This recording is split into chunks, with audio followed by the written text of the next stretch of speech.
సరదాగా పానీపూరి బటానీ చాట్ చేసుకుందాం వచ్చేయండి. ముందుగా అయితే తెల్ల బఠానీ నానేసుకోవాలండి. ఒక 4-6 అవర్స్. నానిన తర్వాత కుక్కర్‌లో వేసుకొని సాల్ట్, పసుపు వేసి ఉడకపెట్టుకోండి. ఈలోపు పానీపూరి చిప్స్ అయితే వేయించేసుకుందాము. ఇలా వేయించి పక్కన పెట్టుకోండి. అండ్ బటానీ చాట్‌కి కడాయిలో ఆయిల్ పోసి హాఫ్ స్పూన్ జీలకర్ర, కొంచెం ఒక పచ్చిమిరపకాయ, 2 ఉల్లిపాయలు, ఒక చిన్న టొమాటో దీంట్లో అన్నీ కొంచెం కొంచెం వేసుకోండి. మొత్తం అవసరం లేదు. ఇది బాగా వేగిన తర్వాత దీంట్లో అల్లం వెల్లుల్లి పేస్ట్ వేయాలి. ఇది కూడా బాగా వేయించుకోండి. బఠానీ చూసారా? అలా ఈ స్టేజ్‌లో ఉడికిపోవాలనమాట. దీంట్లో కొంచెం తీసి కోర్స్‌గా గ్రైండ్ చేసుకోండి.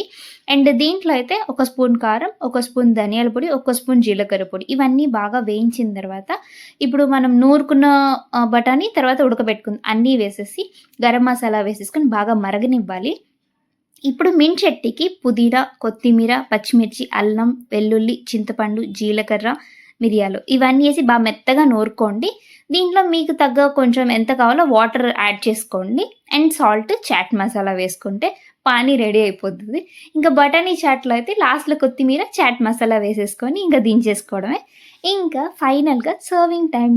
ఇప్పుడు పానీపూరిలో లోపల గుల్లగా సొట్ట చేసేసి, హోల్ చేసేసి ఉల్లిపాయలు, తర్వాత మసాలా వేసేసుకొని, ఆ పానీ పోసుకొని తింటే అద్దిరిపోయిందండి. అండ్ ఇప్పుడైతే బఠానీ చాట్ సర్వ్ చేసుకుందాం. ఒక ప్లేట్‌లో తీసుకొని, ఆ బఠానీ మొత్తం వేసుకొని, పూరి క్రష్ చేసేసి, తర్వాత ఉల్లిపాయలు, పచ్చిమిర్చి కావాలంటే ఏసుకోవచ్చు, టొమాటో ముక్కలు మీకేం కావాలో వెజిటబుల్స్ వేసుకోవచ్చు. అలా తింటే ఉంది అసలు అద్దిరిపోయిందండి.